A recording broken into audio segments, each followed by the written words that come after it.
Question numéro 1. Au prochain carrefour, je peux aller A. À droite, B. Tout droit, C. À gauche.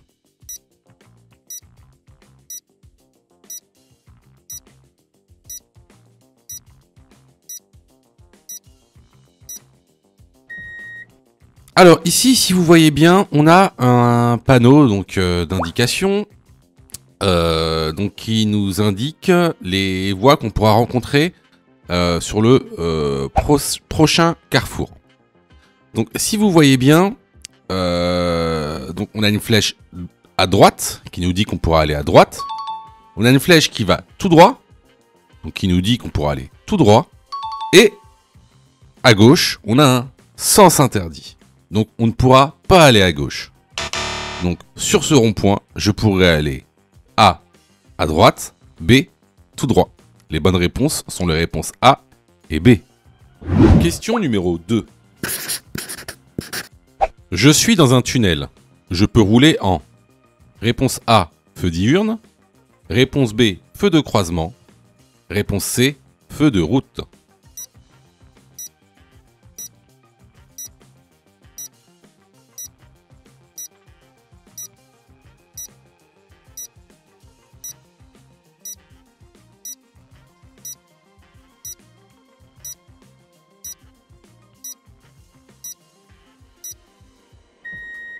Alors ici, on l'a vu plusieurs fois, hein, ça c'est une question de cours en fait, hein, et on l'a vu plusieurs fois dans les vidéos YouTube en plus de ça. Alors, souvenez-vous, hein, c'est très important. Quand on rentre dans un tunnel, en fait, il y a 3 obligations et interdictions. Alors, lorsqu'on rentre dans un tunnel, on est obligé de rouler en feu de croisement. D'accord ? Il est interdit de faire demi-tour. Et il est interdit de s'arrêter ou de stationner. Voilà, donc ça, c'est les 3 règles implicites quand on rentre dans un tunnel. Donc ici, on pourra pas rouler en feu de route parce que sinon on va éblouir les autres usagers. Les feux diurnes ne seront pas suffisants. Donc ici, la bonne réponse est la réponse B. Je suis dans un tunnel. Je peux rouler en feu de croisement. Question numéro 3. Dans cette intersection, je peux, réponse A, tourner à droite. Réponse B, aller tout droit. Réponse C, tourner à gauche.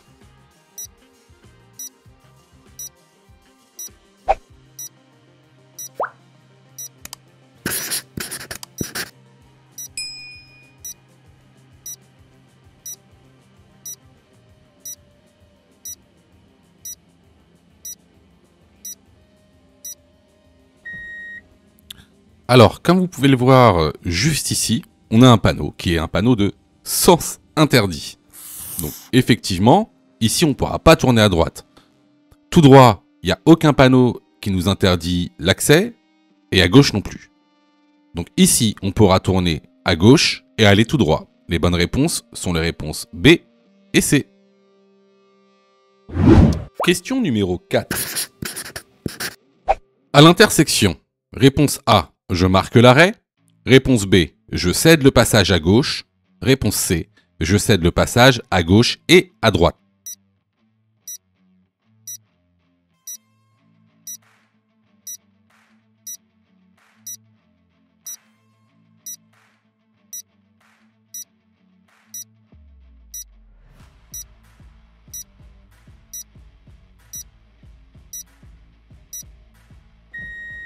Alors ici, on se retrouve donc sur une intersection donc qui est régulée par un panneau stop.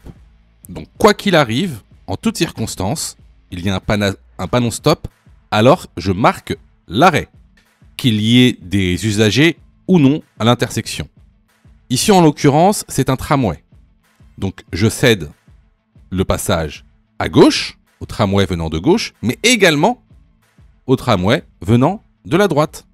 Les bonnes réponses ici sont les réponses A et C. Question numéro 5.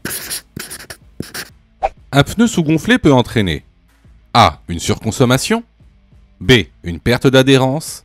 C. Une amélioration de la maniabilité.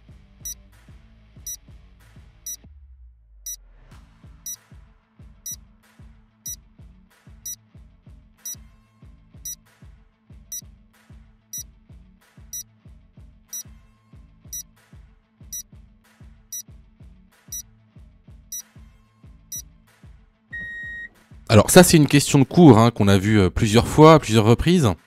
Donc effectivement, un pneu sous-gonflé entraînera trois choses. D'une, une diminution de la maniabilité hein, du véhicule. 2, une perte d'adhérence. 3, une surconsommation en carburant. Donc ici, les bonnes réponses sont les réponses A et B. Question numéro 6.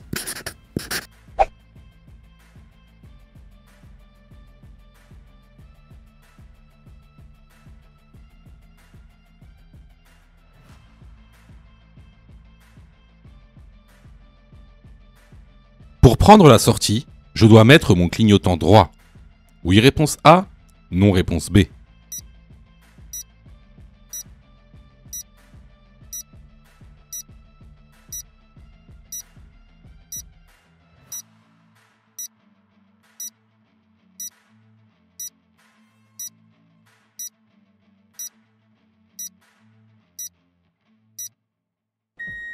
Alors, effectivement, on est sur un carrefour à sens giratoire. Donc, pour prendre la sortie, je vais devoir mettre mon clignotant droit. Cependant, c'est pas suffisant. Pour sortir du giratoire, il faut faire le contrôle gauche, c'est-à-dire rétro-gauche, angle mort gauche. Ensuite, contrôle droit, rétro-droit, angle mort droit. Et là, je pourrais sortir. La bonne réponse ici est la réponse A. Les vidéos sont totalement gratuites, donc abonne-toi pour aider la chaîne et surtout, active les notifications pour être prévenu des dernières vidéos et avoir ton code beaucoup plus rapidement. Question numéro 7. Lorsque je m'installe, je règle d'abord A. Le siège, B. Le volant, C. Les rétroviseurs.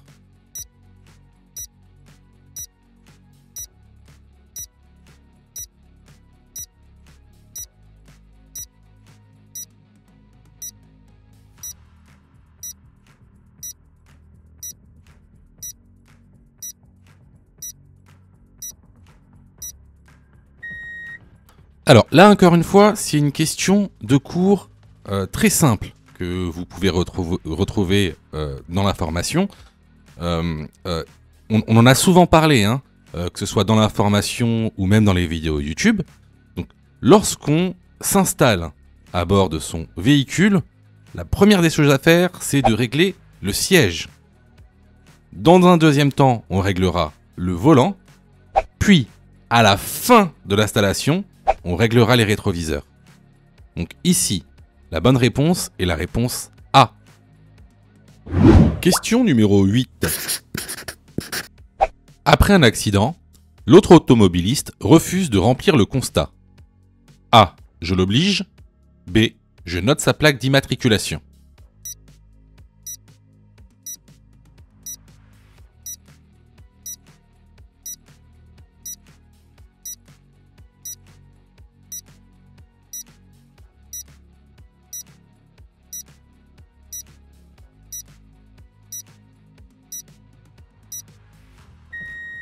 Alors, pour information, un constat se présente comme suit. Il y a une page de garde, qui est bleue. Ensuite, il y a un recto et un verso. Alors, dans le recto, c'est surtout des cases qui sont pré-remplies.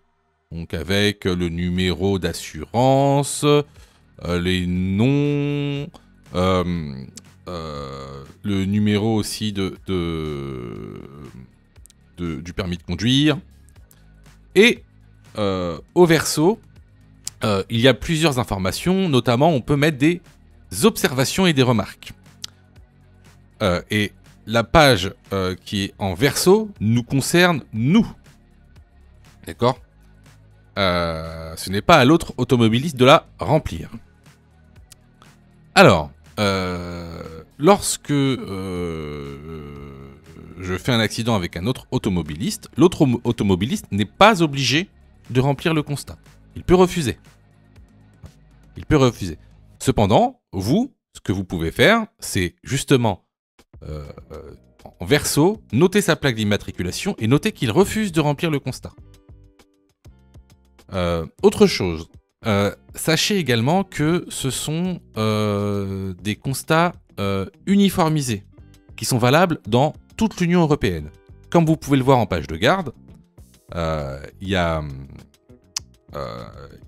bien marqué constat européen d'accident.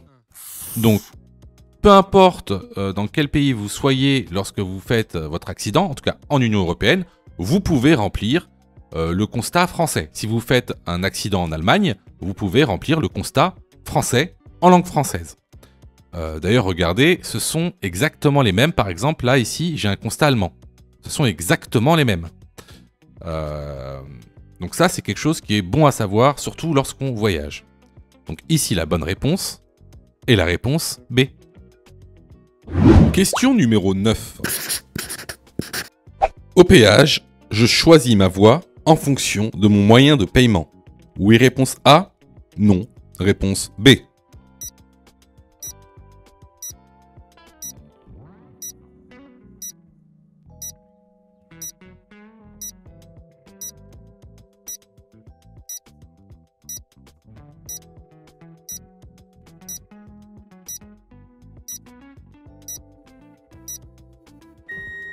Alors effectivement, avant d'arriver à un péage, on a souvent donc un panneau d'indication bleu qui nous indique les moyens de paiement. Alors, à savoir qu'il y a plusieurs moyens de paiement. Donc ici, je vous ai mis tous les panneaux indiquant les différents moyens de paiement. Donc on va pas y revenir aujourd'hui parce que ce serait trop long et c'est pas la question. Mais vous allez pouvoir connaître la signification de ces panneaux dans la formation. Ici, dans le panneau qui nous est indiqué pour cette question, tout à gauche, on aura le droit à des voies en télépéage. Au milieu, on aura droit à des voies pour paiement par carte bancaire. Et à droite, pour paiement en liquide. Donc ici, la bonne réponse est la réponse A. Question numéro 10.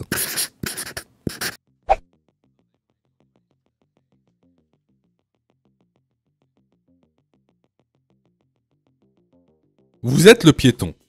Tous les véhicules vous voient nécessairement. Oui, réponse A.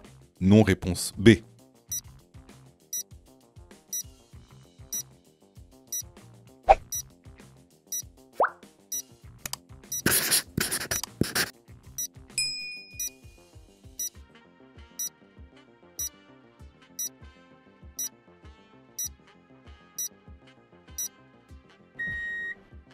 Alors ici, vous voyez, vous êtes le piéton.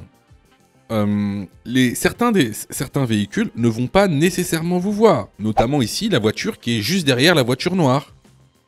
Ou alors, ça peut être un motard qui ne vous ayant pas vu, peut contourner les voitures et ensuite venir vous percuter. Ici, la bonne réponse est la réponse B. Question numéro 11. Le système Isofix est la seule manière de sécuriser un siège enfant. Oui, réponse A. Non, réponse B. Les sièges enfants sont conçus pour tous les enfants. Oui, réponse C. Non, réponse D.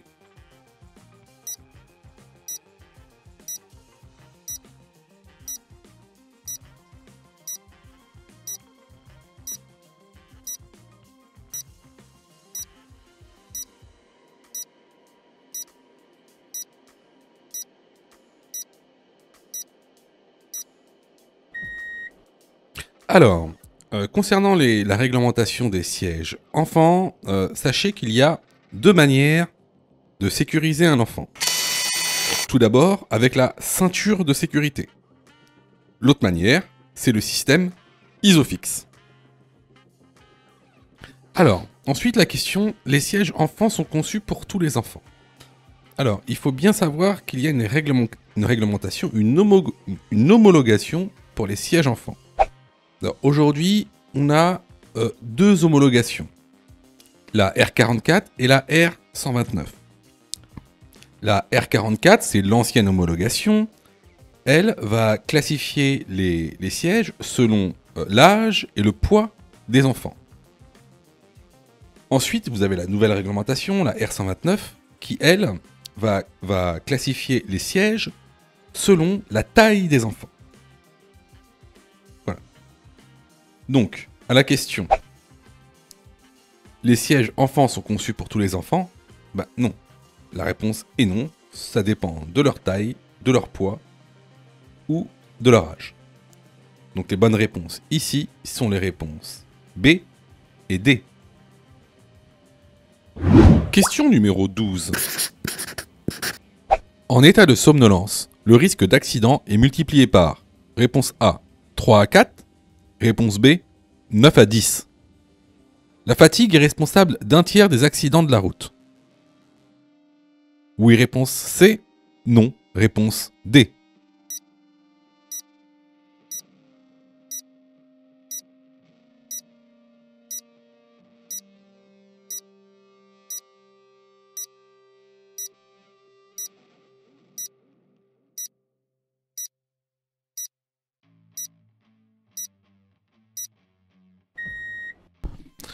Alors ici, c'est une question vraiment de cours, donc vous retrouverez ce document dans la formation, un document que je vous partage.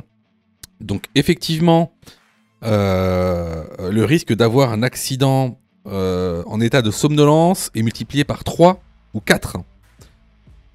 Et il faut savoir aussi que la fatigue est un facteur d'accidentologie assez important car elle représente un tiers des facteurs d'accident. Donc ici, les bonnes réponses sont les réponses A et C. Question numéro 13. L'ESP permet de maintenir sa trajectoire lors des freinages d'urgence. Oui, réponse A. Non, réponse B.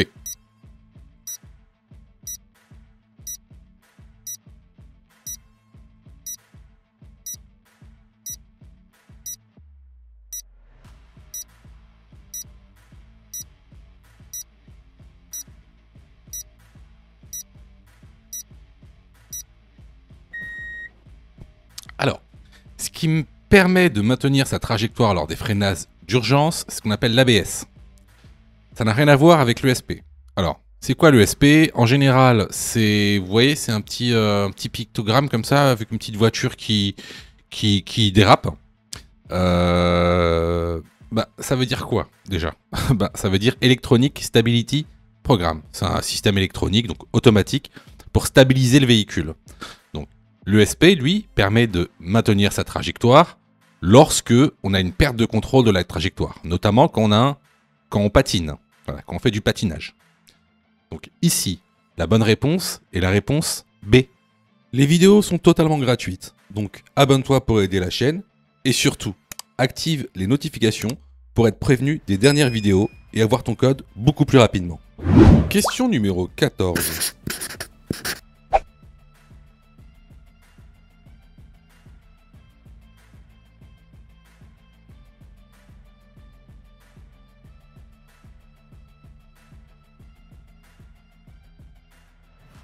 Ce véhicule a correctement passé le passage piéton.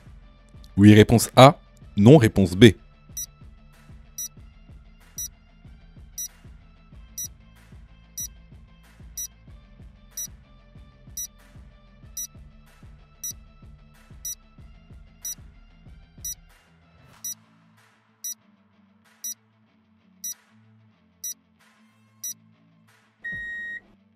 Alors, dans la vidéo, on peut remarquer qu'effectivement, il a laissé passer les piétons, puis il est passé après.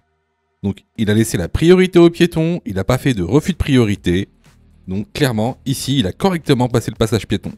La bonne réponse est la réponse A. Question numéro 15. La distance de freinage d'un tramway est plus grande que celle d'une voiture. Oui, réponse A. Non, réponse B.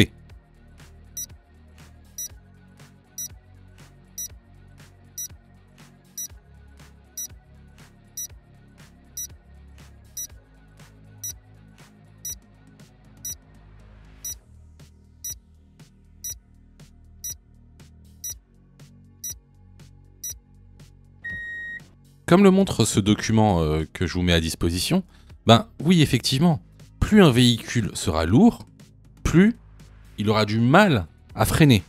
Donc, étant donné que le tramway est beaucoup plus lourd qu'une voiture, le tramway aura une distance de freinage beaucoup plus longue que celle d'une voiture.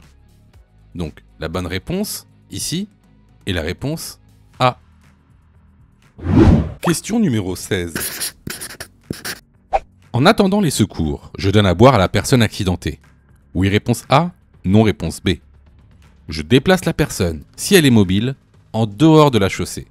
Oui, réponse C. Non, réponse D.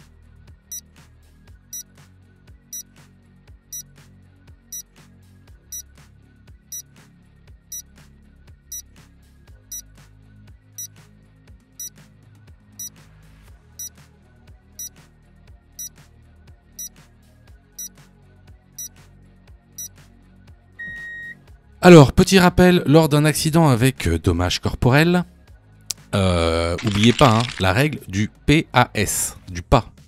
Donc, protéger tout d'abord, alerter, et ensuite secourir. Ici, la question précise en attendant les secours, c'est-à-dire que l'étape de protéger et d'alerter a déjà été réalisée. Alors, comment s'occuper d'une personne qui doit être secourue? Alors, tout dépend de deux choses. Est-ce qu'elle est consciente ou est-ce qu'elle est inconsciente? Alors, si elle est consciente et qu'elle peut se déplacer, alors effectivement, on l'aide à sortir de la chaussée. Voilà. Une fois en dehors de la chaussée, on lui donne une petite couverture de survie et on lui parle. On n'arrête pas de lui parler. C'est très important parce que ça permet de garder la personne consciente. Alors, si elle est inconsciente, alors là, c'est différent. Donc, toujours, on ne donne ni à boire, ni à manger, quoi qu'il arrive, qu'elle soit consciente ou inconsciente. Dans ce cas-là, vu qu'elle est inconsciente, on va la mettre en ce qu'on appelle en PLS, en position latérale de sécurité. Une fois que la position latérale de sécurité a été mise en place, pareil, on lui met par-dessus une couverture de survie et on attend les secours. Donc ici, les bonnes réponses sont les réponses B et C. Sais-tu que Mon Code de la route est aussi une plateforme pédagogique qui te permet de passer ton examen du code à partir de seulement 9,90 €. Et on a même conçu, spécialement pour toi, un programme qui te permet d'obtenir ton code en un temps record. C'est le programme Mon Code en 10 jours. Avec un calendrier de révision personnalisé, un contenu pédagogique par thème conforme à la nouvelle réforme, des nombreux tests d'examen blanc issus de l'examen officiel, accessibles sur smartphone, tablette et PC durant 1 an et en accès illimité. Et surtout, cette formation est 100% remboursée en cas d'échec à l'examen. Alors, si tu souhaites obtenir ton code du premier coup sans te ruiner et sans risque, rejoins notre programme en cliquant sur le lien en description de la vidéo. Question numéro 17. Je m'arrête pas à un contrôle de police. Cela constitue A. Un refus d'obtempérer. B. Un délit de fuite.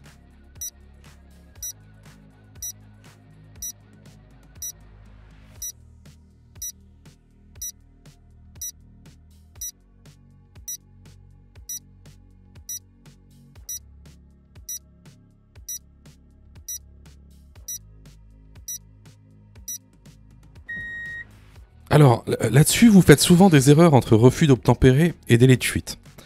Alors, un délit de fuite, c'est lorsque vous faites un accident et que vous ne vous arrêtez pas pour constater des dégâts matériels ou physiques. Alors qu'un refus d'obtempérer, c'est lorsque un policier veut effectuer un contrôle de votre véhicule et que vous ne vous arrêtez pas. Là, ça s'appelle un refus d'obtempérer. Donc, la bonne réponse ici est la réponse A. Question numéro 18. L'indice le plus important est en zone. Réponse A, zone A. Réponse B, zone B. Réponse C, zone C.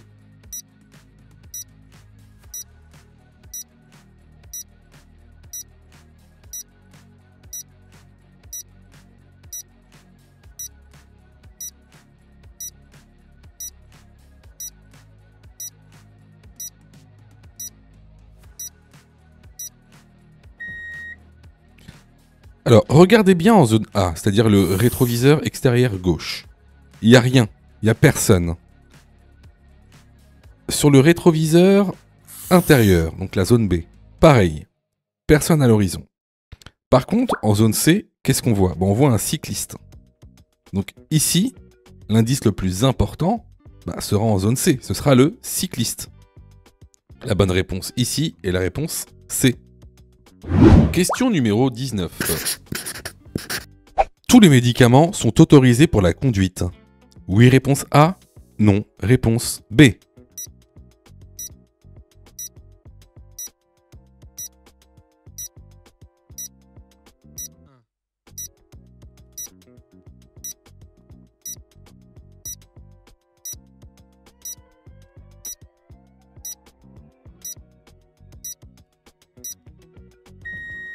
Alors, il faut savoir qu'à l'arrière des boîtes de médicaments, il y a des pictogrammes. Alors, tout d'abord, il y a le pictogramme de niveau 1 qui est de couleur jaune. Celui-ci indique en fait que la conduite est possible. Mais il faut quand même que vous fassiez attention en cas de somnolence et de vertige. Ensuite, vous avez les pictogrammes de niveau 2 qui eux sont de couleur orange. Alors là, pour le coup, avant de conduire, il faut en parler avec votre médecin, votre pharmacien, enfin bref, un professionnel de santé pour savoir si vous êtes apte ou pas. Alors après, il y a le niveau 3. Alors le niveau 3, c'est le pictogramme de couleur rouge. Dans ce cas-là, il est interdit de conduire si vous prenez ce type de médicament. Donc, d'ailleurs, pour reprendre la conduite, il est obligatoire d'arrêter de prendre ces médicaments. Donc ici, à la question, est-ce que tous les médicaments sont autorisés pour la conduite? La réponse est non. Question numéro 20. Je suis en infraction si je roule avec un compteur défectueux. Oui, réponse A. Non, réponse B.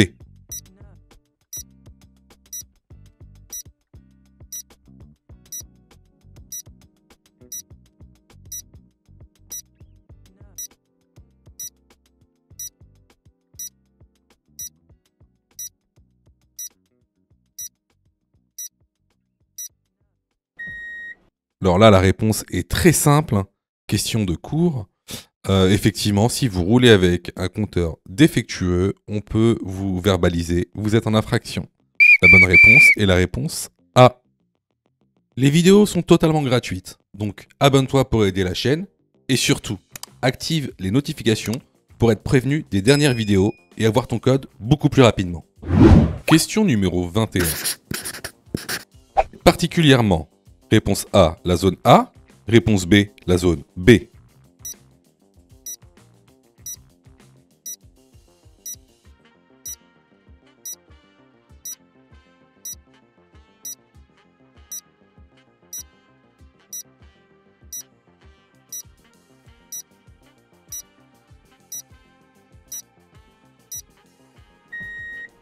Alors ici, vous voyez bien qu'en A, on a un véhicule qui circule dans notre sens de circulation et qui est très éloigné. Donc il est très loin.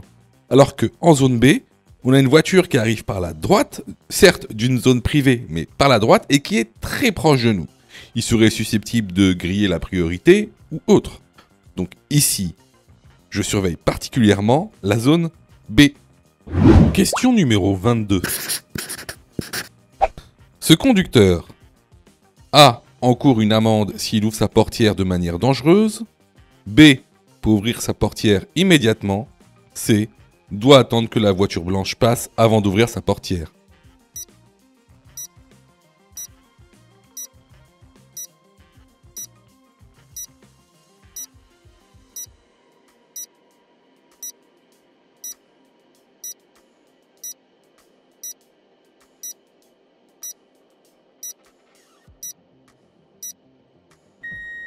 Alors, il faut savoir une chose, c'est que le code de la route donc, prévoit une amende de première classe, soit 11 euros, pour une ouverture intempestive, donc dangereuse, de la portière sur la chaussée.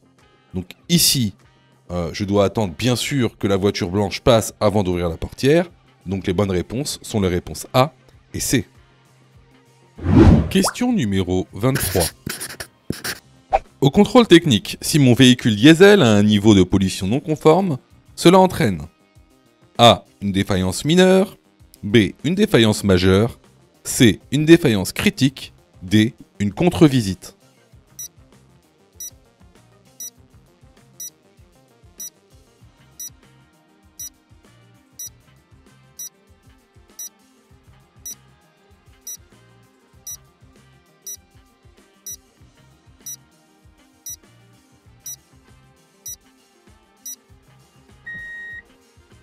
Alors je vous en réfère au cours donc de la formation pour connaître toutes les défaillances possibles dans un contrôle technique. Ici, un défaut de pollution va entraîner une défaillance majeure et nécessitera une contre-visite. Donc ici, les bonnes réponses sont les réponses B et D. Question numéro 24. Pour effectuer un long trajet, je prépare mon itinéraire. Oui, réponse A. Non, réponse B.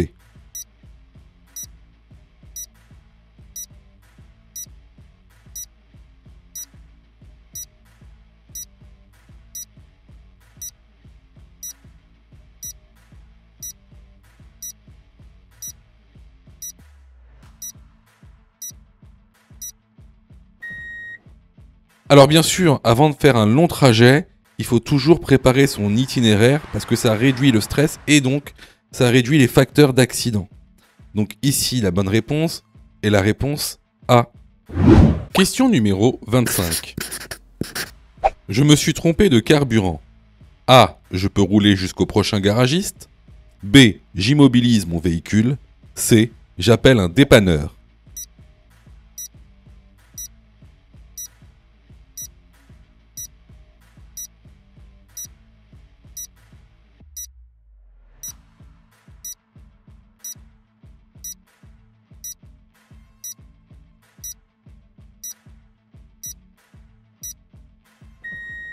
Alors, dans le cas où vous êtes trompé de carburant, ça peut arriver. Surtout, il ne faut plus redémarrer la voiture. Vous ne mettez plus le contact dans la voiture de peur que le mauvais carburant rentre dans le moteur. Donc, ce qu'il faut faire dans ce cas-là, c'est immobiliser sa voiture, ne plus la toucher.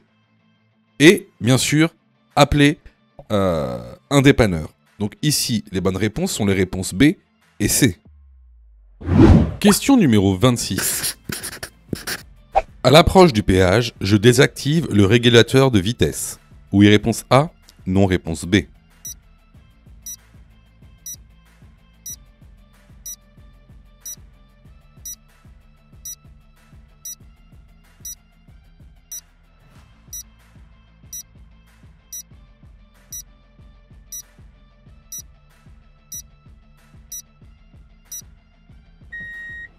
Alors là, c'est évident. On approche à un péage, on va devoir se mettre à l'arrêt. Donc, j'appuie sur le frein pour désactiver le régulateur de vitesse. La bonne réponse ici est la réponse A. Question numéro 27. La voiture est bien garée. Oui, réponse A. Non, réponse B.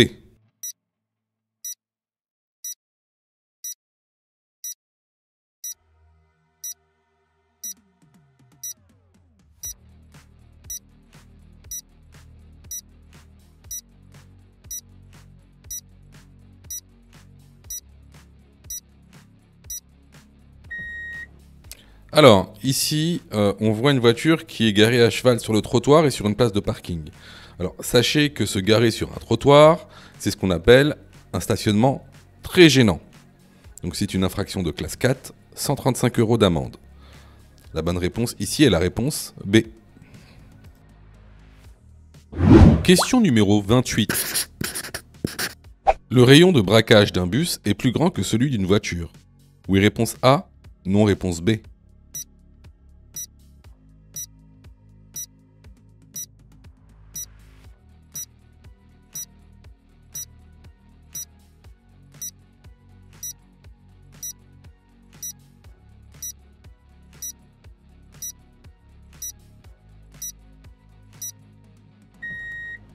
Alors bien sûr, ça c'est une question qui tombe régulièrement et qu'on a vu régulièrement dans les tests YouTube. Comme le montre cette petite animation, le rayon de braquage d'un bus ou d'un poids lourd va être largement plus grand que celui d'une voiture. Donc on respecte le marquage au sol au feu rouge. La bonne réponse ici est la réponse A. Les vidéos sont totalement gratuites, donc abonne-toi pour aider la chaîne et surtout active les notifications pour être prévenu des dernières vidéos et avoir ton code beaucoup plus rapidement. Question numéro 29.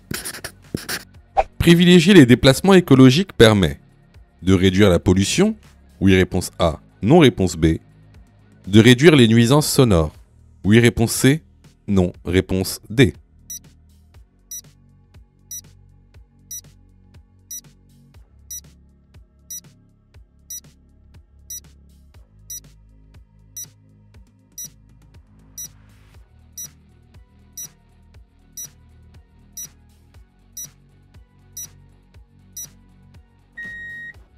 Alors bien sûr, utiliser des moyens de transport écologiques va permettre tout d'abord de réduire la pollution de l'air et ensuite de réduire aussi la pollution sonore ou les nuisances sonores. Donc ici les bonnes réponses vont être les réponses A et C. Question numéro 30. Sur certains véhicules, je peux démarrer la voiture à distance, oui réponse A, non réponse B. Démarrer le moteur à distance, oui réponse C, non réponse D.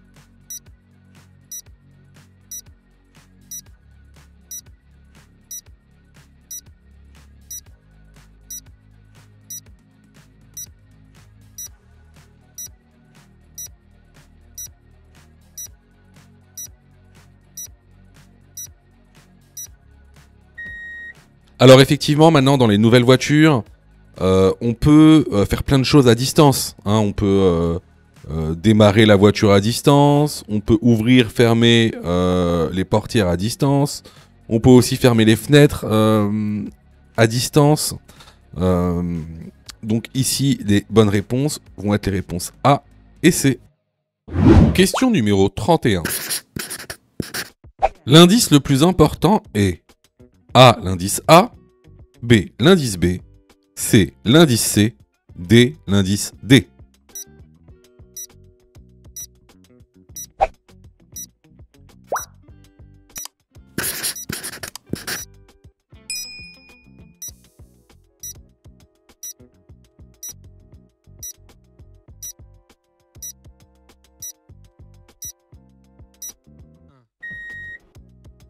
Ici, déjà, si on commence à l'indice le plus éloigné. L'indice A, lui, est en sens inverse sur une autre voie. Donc lui, il va pas nous intéresser plus que ça. L'indice C, on a un camion qui s'éloigne au loin, qui est dans le même sens de circulation que nous, donc aucun danger. Ensuite, on a les véhicules B et D.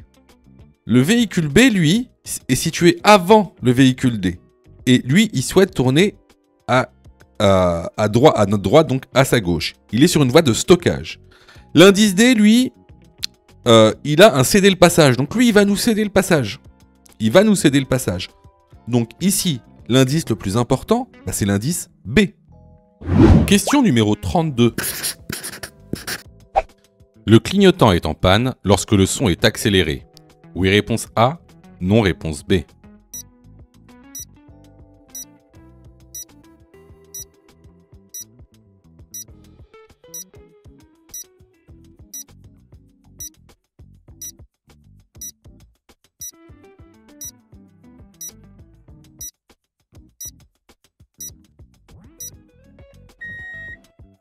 Alors, voici le son d'un clignotant qui marche correctement.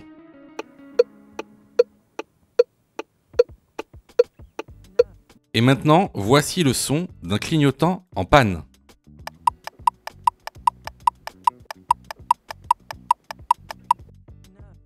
Donc vous remarquerez que le son est accéléré.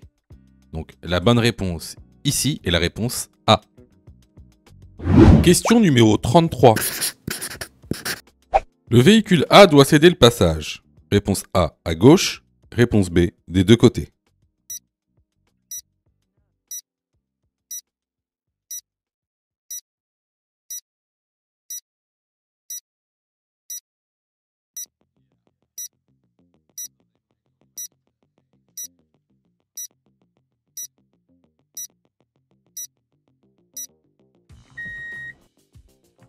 Ici, le véhicule A est un stop. Il doit marquer l'arrêt et céder le passage aux véhicules qui viennent de gauche et qui viennent de droite. La bonne réponse est la réponse B. Question numéro 34. Avant d'installer un enfant dans son siège, je retire son blouson. Oui, réponse A. Non, réponse B.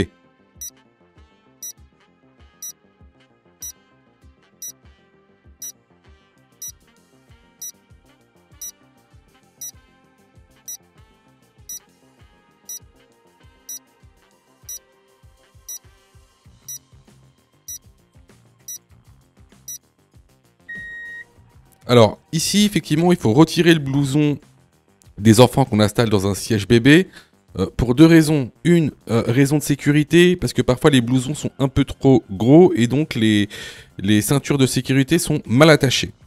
Aussi, pour des raisons de température, c'est-à-dire que le siège bébé lui-même, de par sa composition, va faire augmenter la température. Donc ici, pour ces deux raisons, avant d'installer un enfant dans son siège, on retire son blouson. La bonne réponse est la réponse A. Question numéro 35. En cas de vent violent, le manche à air sera comme réponse A en A, réponse B en B, réponse C en C.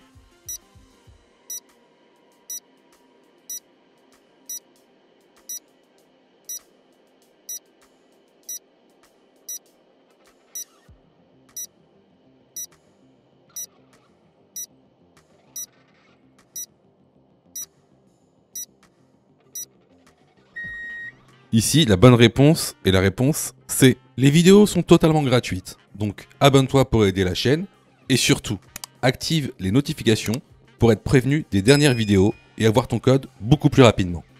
Question numéro 36. Le véhicule est vert. Le véhicule bleu peut s'engager immédiatement. Oui, réponse A. Non, réponse B.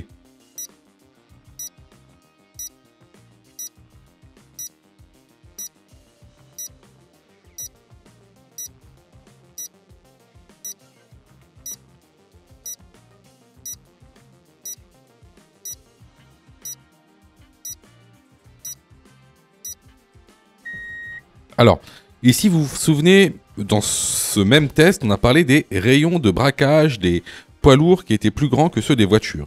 Là, ici, regardez, le bus veut tourner à droite. Donc, il va se déporter à gauche pour tourner à droite.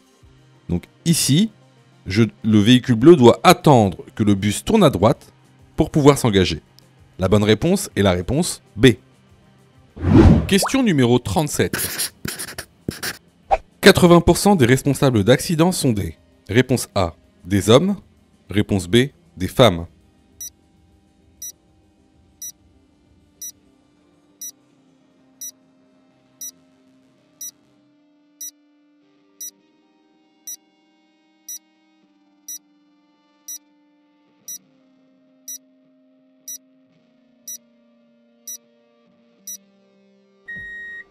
Alors ici, c'est un chiffre qu'il faut savoir. Hein. 80% des responsables d'accidents mortels sont des hommes. La bonne réponse est la réponse A. Question numéro 38. Je dois porter des lunettes de correction. Une mention est inscrite sur le permis. Oui, réponse A. Non, réponse B. Je peux conduire sans mes lunettes pour un court trajet. Oui, réponse C. Non, réponse D.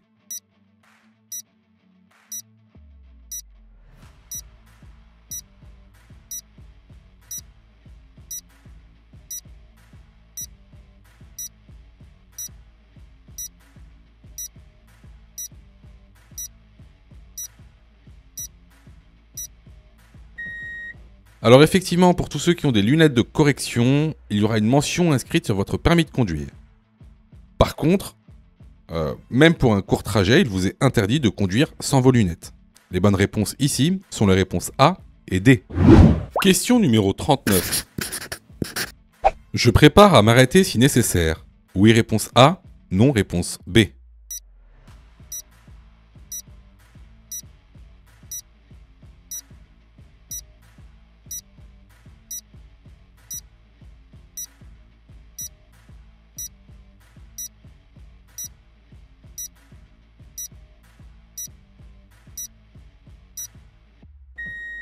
En face de nous, il y a un bus. Donc les bus, comme vous le voyez, ils ont des grands rayons de braquage. Donc si je vois que je ne peux pas passer du fait du rayon de braquage du bus, je m'arrête. La bonne réponse est la réponse A. Ce panneau indique une interdiction d'accès aux motocyclettes. Oui, réponse A. Non, réponse B.